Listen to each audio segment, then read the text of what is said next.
So there's growing concern in Florida over a number of bizarre crimes linked to a street drug called Flakka.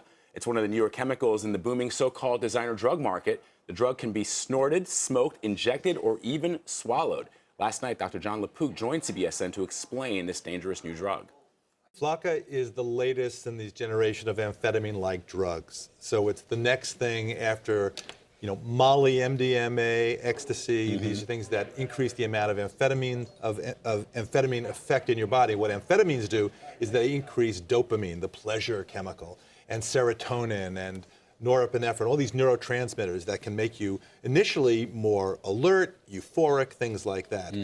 But unfortunately, there are a lot of side effects. And what are some of those side effects? Well, you're hearing about this aggression, the super strength, people coming in.